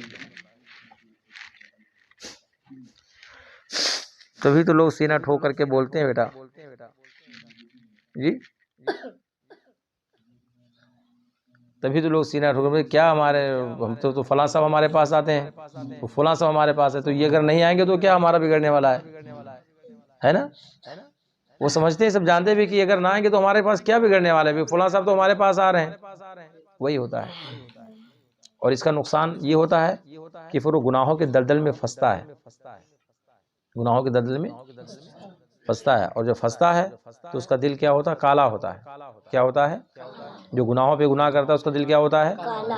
کالا ہوتا ہے۔ اور پھر اگر جری ہوتا ہے تو فرماتے ہیں کہ اس کے گناہوں پہ پردہ پڑ جاتا ہے۔ کیا پڑ جاتا ہے؟ پہلے کالا ہوتا، پھر کیا ہوتا ہے؟ پردہ پڑ جاتا ہے۔ جب پردہ پڑ جاتا ہے تو بھی امید ہے، کیا امید ہے؟ اب جیسے پردہ پڑا ہوا ہے تو یہ امید ہے نا کہ اگر پردہ سرکے گا تو نظر آئے گا چہرہ، امید ہے کہ نہیں امید ہے؟ کہ ہو سکتا ہے کہیں سے سرک جائے، تو امید ہے کہ کرن ہے کچھ. اور فرماتے ہیں کہ جب انسان اور گناہ پہ گناہ کرتا ہے تو اللہ پاک اس کے دل کو اوندھا کر دیتا ہے، اسے الٹا کر دیتا ہے. کیا کر دیتا ہے؟ اعلیٰ حضرت نے اس کو ملفوظ شریف میں بیان فرمایا. کس نے بیان فرمایا ہے؟ کس نے بیان فرمایا ہے؟ گناہوں پہ گناہ، گناہوں پہ گناہ، گناہوں پہ گناہ کرنے والوں کا دل اللہ پاک الٹ دیتا ہے. کیا کر دیتا ہے؟ اب اس میں لاکھ نیکی چیز، نیکی کی کوئی تو الٹے برتن میں کوئی چیز رکے گی کیا؟ کوئی چیز رکتی ہے کیا؟ لاکھ کوشش کرو آپ تو رکے گی نہیں. یہی حال ہوتا ہے. جو مولوی حضرات ایسا کرتے ہیں وہ اچھا نہیں کرتے ہیں، وہ نہیں اچھا کرتے ہیں. اچھا اگر سوچتے تو اس کو گناہوں سے باز رہنے کے لیے کہتے، پہلے اسے تلقین کرتے کہ آپ گناہوں سے باز رہو، یہ چیز غلط ہے، ایسے کرو گے تو ہم تمہارے ہاں نہیں آئیں گے، ہم آپ کے ساتھ نہیں رہیں گے. تب اس کا اثر پڑتا ہے. اور یہ سوچتا ہے کہ بھئی ٹھیک ہے یہ منع کرے نا تو یہ تو ہمارے پاس آتے ہی ہیں، جیسے یہ مولوی ایسے یہ بھی مولوی، دونوں میں فرق تھوڑی ہے. جیسے یہ قرآن پڑھتے ہیں ایسے یہ بھی قرآن پڑھتے ہیں، جیسے یہ نماز پڑھاتے ہیں ایسے بھی نماز پڑھاتے ہیں. تو ایک اگر نہیں آتے تو ایک تو میرے ساتھ میں ہے، ہم کو کیا ضرورت ہے دوسرے کی؟ نہ ہے ٹھیک ہے، فاتحہ کروانا کو تو ہم حضرت سے کروا لیں گے، نکاح پڑھانا ہوگا تو حضرت سے پڑھوا لیں گے. یہی ہوتا ہے. اور حضرت دیکھ رہے ہیں کہ ہاں یہ گناہوں میں ڈوبا ہوا ہے، حضرت جانتے ہیں کہ ہاں بہت بڑا یہ عجیب و غریب ہے، شریعت کے خلاف ورزی کرتا ہے، اس کے بعد حضرت پھر بھی دامن تھامے ہوئے ہیں. تو اب قصور اس کا بھی ہے، مگر اس کے ساتھ میں وہ حضرت والا کا بھی قصور ہے کہ جو گناہ دے کر کے اس کو تنبیہ نہیں کرتے اور اس کو بولتے نہیں کہ ہاں یہ گناہ ہو رہا ہے اور یہ غلط چیز ہے، میں ایسی چیز میں تمہارے ساتھ نہیں ہوں. بہت کیا نہیں کیا کی چیز بول رہے ہیں، یہ نائے گاؤں ہے. اللہ تعالیٰ رحم فرمائے. بہت کبھی کبھار تو حالات سن کر کے بہت افسوس ہوتا ہے، اتنا افسوس ہوتا ہے ان حضرات پہ نہیں، ہم جیسے مولویوں پہ افسوس ہوتا ہے کہ کیا پڑھ کر کے آئے ہو. میں نے ہمارے قریب ہمارے خاندان کی، ہمارے بھتیجی کی شادی تھی خاندان کے اعتبار سے، میں اتفاق سے گھر پہ موجود تھا، میرے یہاں دعوت دینے کے، میں نے سنا کہ تمہارے یہاں شادی میں ڈی جے آنے والا ہے. ڈی جے جانتے ہو نا؟ ڈی جے آنے والا ہے. اور میں ایسی شادی میں شرکت نہیں کرتا ہوں. میرے گھر کا کوئی بھی فرد، ہمارے دو بھائی وہ بھی عالم نہیں جاہل ہیں، انہوں نے کہا کہ بھیا کہتے ہیں نہیں جانا تو ہم لوگ نہیں جائیں گے، تمہارے پاس ڈی جے آ رہا ہے، ہم لوگ نہیں شرکت کریں گے. وہ کہا ٹھیک ہے، ہم نہیں منع کریں گے، ہم نہیں روک دیں گے، نہیں لانے دیں گے، آپ لوگ آئیے شرکت کیجئے، منع کر دیں گے ہم. تو ہمارے ہاں شادی سے ایک دن پہلے رت جگہ ہوتا ہے. کیا ہوتا ہے؟ اور رت جگہ میں خاص طور سے میٹھے کا اہتمام ہوتا ہے. تو ہمارے ہاں گلگلہ سمجھتے ہیں ہم لوگ جی، وہ خاص طور سے رت جگہ میں بناتے ہیں، یا تو اس کے بعد یا تو اس رات میں جلیبی بنائیں گے، کوئی بھی میٹھی چیز بنائیں گے. یہ دونوں چیزیں تو سمجھے کہ کمپلسری رہتی ہے. اور اس بعد میں صبح جتنے بھی خاندان والے رشتہ دار ہیں سب کو بلا کر کے کھلاتے ہیں. تو اس دن تو ہو گیا، پھر بعد میں پتہ چلا کہ نہیں، کینسل نہیں ہوگا، وہ لوگ لائیں گے. ہم لوگوں نے منع کر دیا کہ ہمارے نہیں لانا، تم کو جو کرنا اپنے وہاں کرو، مگر لائیں گے. اتفاق یہ کہ مجھے معلوم ہے کہ میں نے شرکت کیا. ہمارے گھر کا کوئی بھی فرد، چھوٹے چھوٹے بچے بھی نہیں ادھر جھا کر کے دیکھے. تیسرے دن ملاقات ہوئی، وہ چچا لگتے تھے ہمارے، انہوں نے کہا بھیا آپ اتنے سخت ہو کہ ڈی جے لا رہے تو نہیں جا رہے ہو، اور اسی ڈی جے میں خالی ڈی جے نہیں بلکہ رنڈیوں کو لایا، نچایا، اور فلاں مولانا وہیں بیٹھے، نکاح بھی پڑھائے، کھانا بھی کھائے، سامنے دیکھے بھی. تو کہا یعنی مولانا لوگوں کی کتاب، یہ جو جملہ یہ خاص طور سے اس کو سننا ہے کہ کیا مولانا لوگوں کی کتابیں الگ ہوتی ہیں؟ اب وہ جاہل تھے، وہ کوئی اتنے عالم تو نہیں تھے. وہ انہوں نے کیا سوال کیا کہ آپ بھی ایک عالم ہو اور آپ منع کرتے ہو کہ ڈی جے آئے گا تو ہم نکاح میں کیا ہم اس کے گھر کھانا نہیں کھائیں گے، ہم شرکت نہیں کریں گے. اور وہ آیا تو دیکھے کیا نے بیٹھ کر کے نکاح بھی پڑھایا اور کیا کہتے ہیں کھانا بھی کھایا اور دیکھا بھی، اس کیا کہتے ہیں پیسہ بھی لیا نکاح نا. تو کیا بھیا مولانا لوگوں کی کتاب الگ الگ ہوتی ہیں، آپ کوئی دوسری کتاب پڑھے ہو، وہ کوئی دوسری کتاب پڑھے ہیں؟ یہ سوال تھا ان کا. کیا تھا ان کا؟ یہ آپ مجھے بتاؤ کہ کیسے جواب دو گے آپ اس سوال کا؟ جواب کیا دیں گے آپ؟ کوئی جاہل پوچھے آپ سے کہ بھئی طبیعت پسند عالم ہے، پھر وہ شریعت پسند نہیں، وہ نہیں سمجھ پائیں گے. جاہل، ہاں طبیعت پسند ہے، شریعت پسند نہیں ہے. جاہل اس کو نہیں سمجھے گا بیٹا. جاہل کے سامنے جاہل والے جواب دیں گے آپ، تب سمجھے گا وہ. ان کے سامنے جب، اور یہ بلاغت کی قسمیں ہیں، ہر کوئی مولوی پڑھ کر کے بلیغ نہیں ہو سکتا ہے. بلاغت ایک اہم فن ہے، قرآن سے بڑھ کر کے کوئی کتاب بلیغ نہیں ہے، مگر یہ آپ نہیں سمجھ پائیں گے. اس لیے کہ بلاغت ایک الگ فن ہے، جو جیسے ہوتا ہے اس کے سامنے ویسے جواب دیا جاتا ہے۔ میں نے ان کو جواب یہ دیا کہ یہ بتاؤ کہ مسلمان ایک ہیں کہ الگ الگ ہیں؟ انہوں نے کہا مسلمان تو ایک ہیں۔ ہم نے کہا کیسے مسلمان ایک ہیں؟ تو وہ خاموش سے، میں نے کہا دیکھو اس لیے ایک ہیں کہ کلمہ مسلمانوں کا ایک ہی ہے کہ الگ الگ ہے؟ مسلمانوں کی کتاب ایک ہے، مسلمانوں کا خدا، مسلمانوں کے رسول ایک ہیں، قرآن ایک، کلمہ ایک، اللہ اور اس کے رسول ایک۔ تو پھر مجھے بتائیے کہ آپ نماز کیوں نہیں پڑھتے ہیں؟ میں نماز کیوں پڑھتا ہوں؟ اب اتنا بولا تو بالکل خاموش۔ میں کہا بھئی جب کلمہ ایک ہے، قرآن ایک ہے، اللہ ایک ہے، ہمارے نبی ایک ہیں، تو میں نماز پڑھتا ہوں، آپ نماز کیوں نہیں پڑھتے ہیں؟ ہم نے کہا اسی طریقے سے کتاب ایک ہے، پڑھنے والے ہزار نے، لاکھوں کروڑ مولوی ہیں، بات خالی وہاں عمل کی ہے۔ بات کس کی ہے؟ عمل کی ہے کہ میں مسلمان ہو کر کے نماز پڑھتا ہوں اور آپ نماز نہیں پڑھتے ہیں، تو اس کو یہ نہیں کہیں گے کہ اللہ الگ ہو گیا، معاذ اللہ، یہ کتاب الگ ہو گئی یا کلمہ الگ ہو گیا۔ نہیں، کلمہ ایک ہی، سب کچھ ایک، مگر آپ عمل نہیں کر رہے، ہم عمل کر رہے ہیں۔ ایسے وہ مولوی ہے، کتاب وہی ہے، پڑھا وہی کتاب ہے، مگر فرق یہ ہے کہ وہ عمل میں فیل ہے۔ اور الحمدللہ جو علماء اہل سنت والجماعت ہیں، جو حق پر ہیں، جو یہ جانتے ہیں کہ ہماری حدیث اس کی اجازت نہیں دیتی، ہماری شریعت اس کی اجازت نہیں دیتی، تو وہ دور رہتے ہیں، باقی کوئی فرق نہیں۔ تو ان کے سمجھ میں آ گیا کہ ہاں یہ بات صحیح ہے۔ یہاں پہ ویسا رہتا تھا، جب جو آدمی میں کوئی نکاح وغیرہ پڑھاتے تو بینڈ پہلے چلتا تھا، جی بند ہو گیا ہے، اور پھر بھی نکاح پڑھاتے جی، ایسا ماحول تھا۔ ہمارے ہاں دو جگہوں پر، ایک تو نکاح خوانی کے وقت اور ایک جنازہ کے وقت۔ ایوب بھائی سن رہے ہیں میری بات؟ ہمارے ہاں نکاح اور جنازہ دو چیزوں میں، نکاح سے پہلے چاہے 10 منٹ ہی بیان کیوں نہ ہو، عام طور سے، اس لیے کہ اس وقت تھوڑا لوگ سنتے ہیں غور کر کے۔ ہمارے جب نکاح جب ہوتا ہے تو لوگ بیٹھتے ہیں اور غور سے سنتے ہیں، اللہ ماشاء اللہ۔ اور خاص طور سے جنازے میں، کہ جنازہ پڑھانے سے پہلے میلاد شریف کا ہونا کمپلسری ہے۔ میلاد یہ نہیں کہ چلو جنازے سے پورا پھٹ پھٹ کھڑے ہوئے اور پڑھ لیا نماز، پھر رستہ بنے اپنے چلے گئے سب، ایسا نہیں ہوتا ہے۔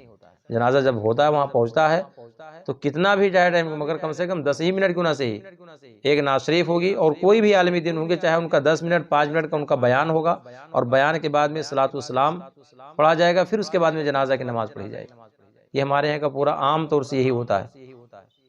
اور الحمدللہ فقیر جہاں ہوتا ہے تو وہاں تو پھر کسی کے پوچھنے کی کوئی ضرورت، ہاں میں اگر حاضر رہا تو کسی کو نہیں، کسی کی ہمت بھی نہیں ہے، ہمارے خاندان میں ہو، ہمارے گاؤں میں ہو، رشتے میں ہو، علاقے میں ہو، کہیں بھی ہو، اگر میں پہنچا جنازے میں تو ایسا نہیں کسی کو کہ ہاں وہ آ کر اپنے سامنے جا کر کے بولنا شروع کر دے، ہمت نہیں ہوتی۔ الحمدللہ اللہ پاک کا فضل و کرم ہے، میرے پیر کا کرم ہے، اللہ پاک کا کرم ہے کہ کسی کے اندر ہمت نہیں ہوتی ہے، انتظار کرتے ہیں بھی حضرت کیا کریں گے، جیسے کرنا ہو کریں، پڑھائیں، کیا کرنا ہے۔ اور الحمدللہ سنت کے مطابق سارا کام کروا کے، دفنا کر کے، اذان پڑھوا کر کے تب وہاں سے ہٹتا ہوں، ٹھیک ہے۔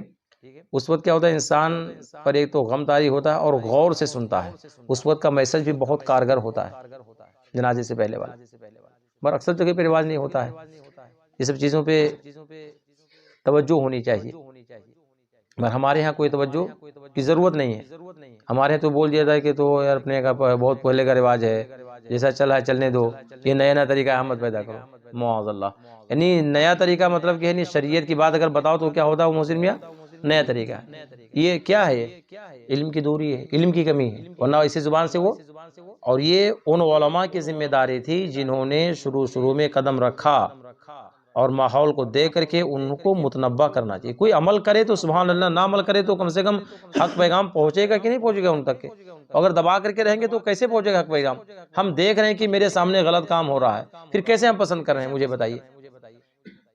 اب میں کبھی کبھار دیکھتا ہوں کہ میں یعنی لوگوں کو بول دیتا ہوں، جماعت کھڑی ہوتی ہے تب بولتا ہوں کہ ہاں ٹوپی لگا لو، گلے کے بٹن بند کر لو۔ کیوں؟ مجھے کیا پڑی ہوئی ہے؟ آپ لوگ یہ سوچتے ہیں حضرت کس میں کیا پڑی ہوئی ہے، جو فالتو میں بول دے کہ جا کے ٹوپی لگا کر کے آؤ، کیا ضرورت ہے ان کو بولنے کے لیے؟ ان کو نماز پڑھانا پڑا، نماز پڑھائیں، کام ختم۔ یہ سوچتے ہوں گے کہ نہیں سوچتے ہوں گے؟ کچھ لوگوں کا ذہن ایسے بھی ہوتا ہے کہ چپ مصباح صاحب بول دیا، اس کو کیا ضرورت ہے اس کو ٹوپی لگا کرانے کے لیے؟ نہیں لگایا تو کیا ہوتا تھا؟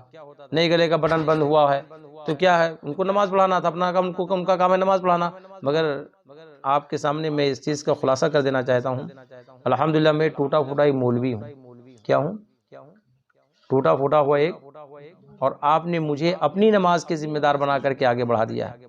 اب میرے پیچھے جو نماز پڑھنے کے لیے آتے ہیں، جہاں تک میرا علم ہے، میری آنکھ جہاں تک کام کرتی ہے، میں اگر دیکھوں کسی کو کس کی نماز مکروہ تحریم ہے، اگرچہ میرے پیچھے پڑھے مگر شریعت کی خلاف ورزی اگر کر رہا ہے تو نماز اس کی کراہت کے ساتھ ہو رہی کہ نہیں ہو رہی ہے؟ تو کیا میرا دل گوارا کرتا ہے کہ میرے پیچھے میرے بھائی کی نماز مکروہ ہو؟ مجھے گوارا ہوتا ہے؟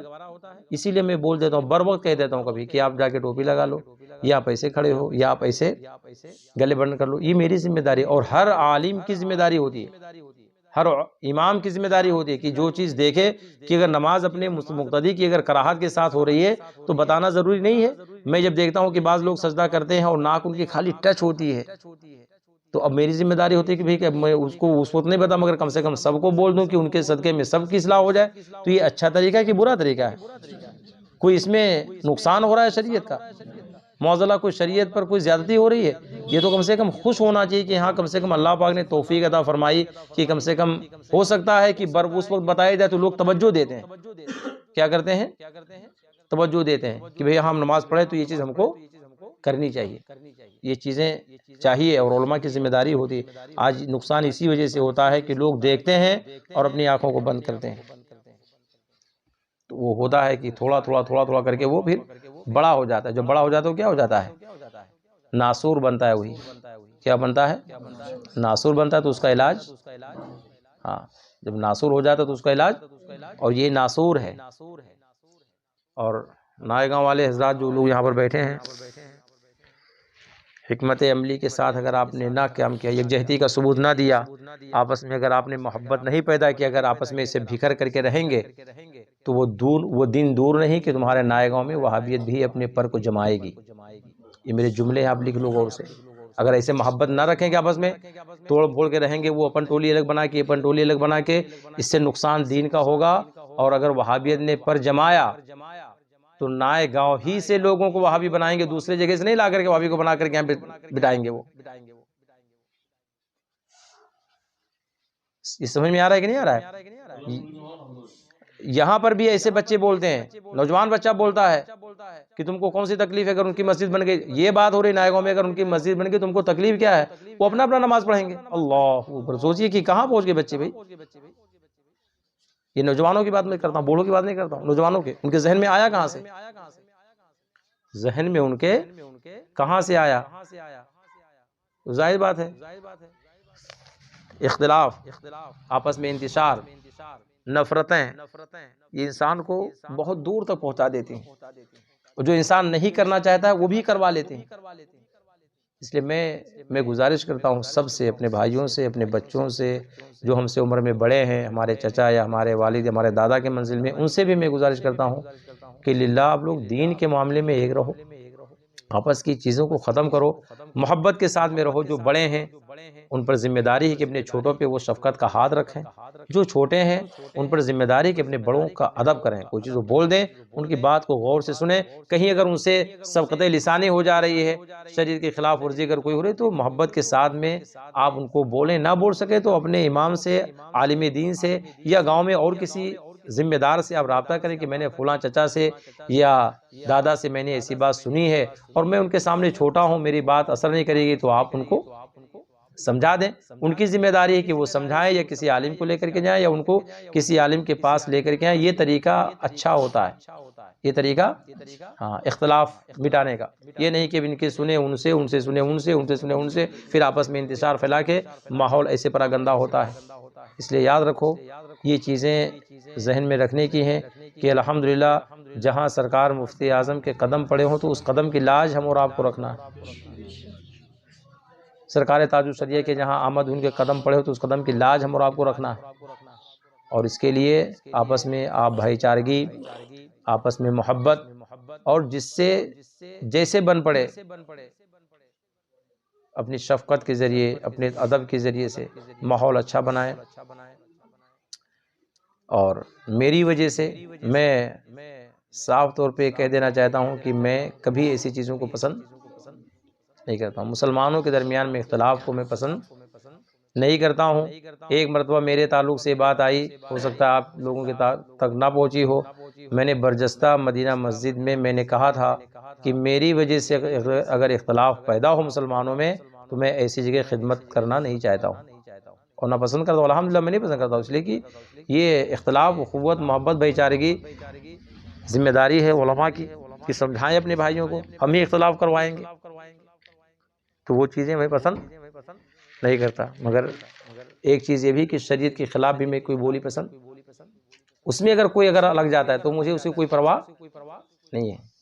ہاں شریعت کی خلاف ورزی نہیں ہے، اگر وہ کچھ کریں تو بالکل ان کا جوتا میرا سر ہو، ہم سر جھکانے کے لیے بالکل ہمیشہ تیار رہتے ہیں، اپنے بڑوں کا ادب کرتے ہیں۔ ہمارے بزرگوں نے، ہمارے ماں باپ نے ہم کو یہ نہیں سکھایا کہ بڑوں کے گستاخ بن کر کے رہو، کبھی نہیں الحمدللہ، اور نہ کبھی کسی نے دیکھا ہوگا کہ میں نے کسی کو بیجا یا کسی کو ناجائز طور پہ کبھی ڈانٹا ہوں۔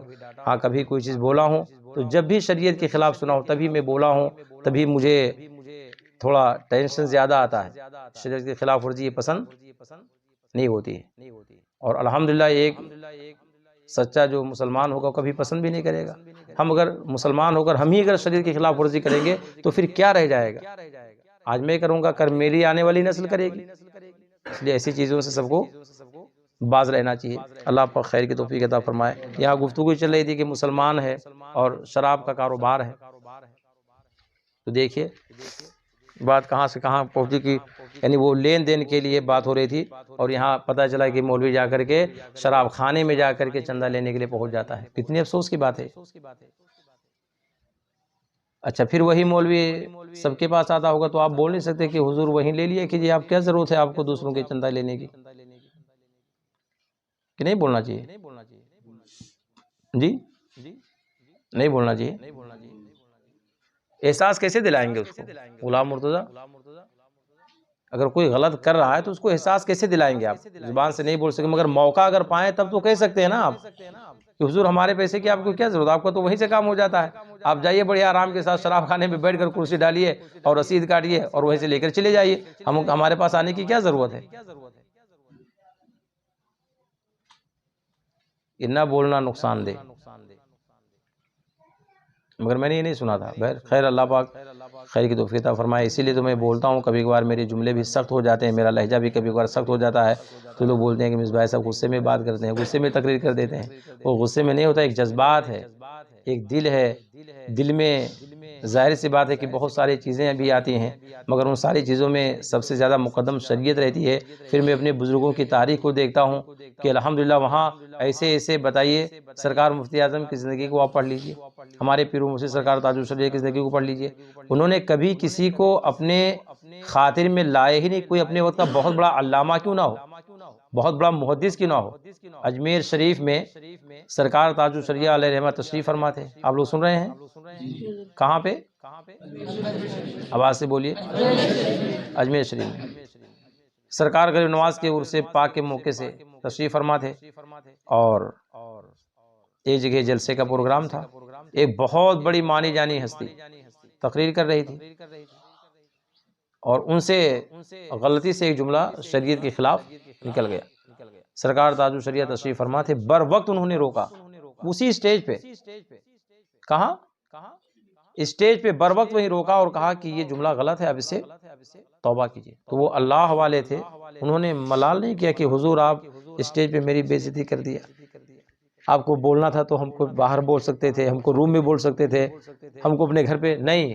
انہوں نے سنا اور فوراً انہوں نے اسٹیج پہ توبہ کیا اور شکریہ ادا کیا، اور یہ فرمایا کہ الحمدللہ یہ خاندان اعلیٰ حضرت کی شان ہے، یہ اعلیٰ حضرت کے خاندان کی شان ہے کہ انہوں نے دیکھا تو یہ نہیں دیکھا کہ ہاں اتنے لوگوں کا مجمع ہے، میں کہوں گا تو ان کی بے عزتی ہوگی، انہوں نے دیکھا کہ شریعت کی خلاف ورزی ہو رہی ہے اور یہ عوام کے ذہن میں جا رہی ہے، تو کہیں ان کے ذہن میں یہی نہ بس جائے تو ان کا ایمان سلامت نہ رہے یا ان کے ایمان میں کمزوری پیدا ہو، اس لیے وہاں کروایا تاکہ عوام کے ذہن میں جو میسج تھا وہ ختم ہو جائے۔ الحمدللہ یہ شان رہی ہے اپنے علماء کی، اپنے خاندان اعلیٰ حضرت کی، تو الحمدللہ ان کے نقش قدم پر چلنے کی کوشش کیجئے۔ ہمارے پیر و مرشد نے کیا نہیں دیا ہے؟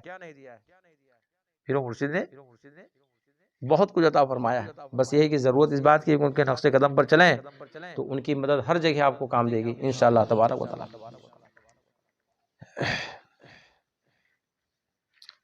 فرماتے ہیں مسلم اپنے دین میں لے سکتا ہے اگر وہ شراب کافر کے ہاتھ بیچا ہے تو، اور مسلم نے شراب بیچی تو چونکہ یہ بے ناجائز ہے، اس کا ثمن بھی ناجائز ہے، اس روپیہ کو قرض میں لینا جائز نہیں۔ یہی حکم ہر ایسی صورت میں ہے جہاں یہ معلوم ہے کہ یہ مال بعینہ خبیث و حرام ہے تو اس کو لینا ناجائز ہے۔ اس کو مثلا معلوم ہے کہ چوری یا غصب کا مال ہے تو اس کو لینا کیا ہے؟ اسی طرح اگر معلوم ہے کہ سود کا ہے تو اس کا لینا بھی کیا ہے؟ یہ معلوم ہے کہ ہاں یہ شراب کی قیمت، اس کا لینا بھی کیا ہے؟ ہاں۔ ایک مسئلہ سمال فرمانے پھر گفتگو ختم ہوگی انشاءاللہ تعالی۔ رنڈیوں کو ناچ گانے کی جو اجرت ملتی ہے یہ بھی خبیث ہے، یہ بھی کیا ہے؟ خبیث ہے۔ جس کسی کو دین یا کسی مطالبہ میں دے اس کا لینا ناجائز ہے۔ جس شخص نے ظلم یا رشوت کے طور پر مال حاصل کیا ہو، مرنے کے بعد اس کا مال ورثہ کو نہ لینا چاہیے کہ یہ مال حرام ہے۔ اللہ، باپ نے بڑی دولت اکٹھا کر لی ہو حرام کی، اور اکٹھا کر کے سب چلا گیا دنیا سے، تو وارثین پر یہ ضروری ہے کہ اس مال کو وہ نہ لیں۔ سمجھ میں آ رہا ہے؟ بلکہ ورثہ یہ معلوم کریں کہ اگر معلوم ہے کہ یہ مال فلاں کا ہے تو جس سے موروث نے حاصل کیا اس سے واپس دیں، اور معلوم نہ ہو کہ کس سے لیا ہے تو فقراء پر تصدق کریں۔